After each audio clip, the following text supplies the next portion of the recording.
Hi. Hello. నమస్తే. Welcome back to our channel. అందరూ ఎలా ఉన్నారండి? నేనైతే చాలా బాగున్నాను. ఈరోజు వీడియోలో మరొక అద్భుతమైన సినిమా గురించి అయితే తెలుసుకుందామండి. ఆ సినిమా వచ్చేసి 'చదువుకున్న అమ్మాయిలు'. ఈ సినిమాలో నాగేశ్వరరావు గారు, అలాగే సావిత్రి గారు, కృష్ణకుమారి గారు, గుమ్మడి గారు, పద్మనాభం గారు ఇలా చాలామంది అయితే మంచి మంచి యాక్టర్స్ ఉన్నారండి ఈ సినిమాలో.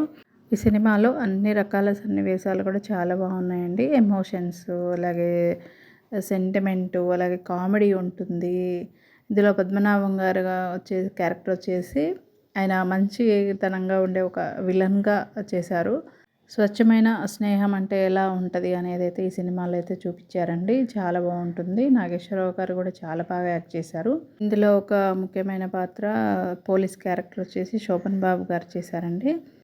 హీరోయిన్స్ స్టార్టింగ్లోనే కార్ యాక్సిడెంట్ ద్వారా కలుసుకోవడం, ఆ కోర్టులో సన్నివేశం కానీ, వాళ్ళు సాక్ష్యం చెప్పడం కానీ అదంతా కూడా చాలా బాగుంటుందండి. నాగేశ్వరరావు గారు అందులో కోర్టులో యాక్ట్ చేసినప్పుడు చాలా ఫన్నీగా ఆన్సర్ అయితే చెప్తుంటారు కదా, అదైతే చాలా బాగుంటుంది. కృష్ణకుమారి గారు కూడా చాలా బాగా యాక్ట్ చేశారు. ఇది స్నేహం, అలాగే మధ్యతరగతి కుటుంబాలంటే ఎట్లా ఉంటాయి, వాళ్ళ జీవితం ఎలా ఉంటుంది ఏందనేది కూడా చక్కగా చూపించారండి.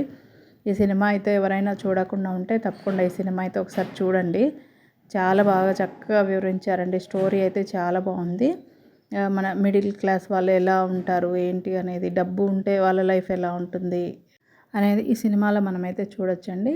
అలాగే ఇంకొక స్నేహితురాలు వచ్చేసి ఇష్టం లేని పెళ్ళి ఇంట్లో చేస్తున్నారని చెప్పేసి బయటికి రావడం, బయటకు వచ్చినప్పుడు ఈ మిగిలిన ఇద్దరు ఫ్రెండ్స్ తనకి సాయం చేయడం, వాళ్ళు తనని ఆదరించడం, అది చాలా బాగా నచ్చిందండి. చాలా బాగుంటుంది. ఇలా ఒకరికొకరు సాయం చేసుకోవడం అనేది చాలా బాగుంది. ఈ సినిమా అయితే ఎవరైనా మిస్ అయ్యి ఉంటే ఇప్పుడు యూట్యూబ్లో కూడా అన్ని రకాల సినిమాలు అయితే చూస్తున్నాం కదా, అలాగే ఈ సినిమా కూడా చూడండి. చాలా బాగుంటుంది. ఇలాంటి సినిమాలు చూస్తున్నప్పుడైతే మనసుకు కూడా చాలా ప్రశాంతంగా అనిపిస్తుందండి. అప్పటి సినిమాల్లో మ్యూజిక్ కూడా చాలా ప్రశాంతంగా ఉంటుంది. మనకి సౌండ్స్ కానీ ఎఫెక్ట్స్ అసలు ఉండవండి. చాలా పీస్ఫుల్గా ఉంటుంది. నేను ఏదైనా పని చేసుకునేటప్పుడు కూడా ఇలాంటి సినిమా వస్తే సరే, లేదంటే నేను యూట్యూబ్లోనైనా పెట్టుకొని ఆ సినిమా వింటూ నాకు పని చేసుకోవడం అయితే అలవాటు. అంత బాగా అనిపిస్తుందండి. మనకి ఇప్పుడు ఉండే ఈ టెన్షన్స్, ఈ ఒత్తిడి కానీ ఇలా ఉన్నప్పుడు ఏదైనా ఇలాగ ఒక సినిమా పెట్టుకొని అది చూసినప్పుడు నిజంగా నాకైతే చాలా రిలీఫ్గా అనిపిస్తుందండి. ఎవరైనా సరే ఇలా ఇంట్లో లోన్లీగా ఫీల్ అవుతున్నప్పుడు ఇలాంటి సినిమాలు కనుక పెట్టుకొని చూసామంటే చాలా బాగా అనిపిస్తుంది. మనకి మైండ్ కూడా రీఫ్రెష్గా ఉంటుందండి. ఇప్పుడు ఏ సినిమాలు పెట్టుకున్నా పెద్ద పెద్ద సౌండ్స్, ఆ మ్యూజిక్ తప్ప మనకు ఆ డైలాగులు అర్థం కావు, వాటికి ఒక మీనింగ్ ఉండదు.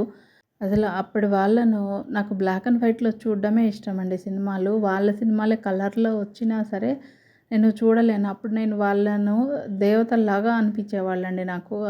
అంటే అసలు వీళ్ళు ఎక్కడుంటారు? ఎక్కడో స్వర్గంలో ఉంటారా? ఎక్కడుంటారా? అనే ఫీలింగ్ వచ్చేదనమాట. ఇప్పుడు తెలిసిన తర్వాత వీళ్ళు మనలాంటి వాళ్ళే అని అనిపిస్తుంది. కానీ అప్పుడు తెలియక ముందైతే బ్లాక్ అండ్ వైట్‌లో చూస్తున్నప్పుడు నా చిన్నప్పట్లో వీళ్ళు ఎక్కడో ఉంటారు ఏంటి అనేది అదొక ఇప్పుడు నవ్వొస్తది అట్లా తలుచుకుంటే.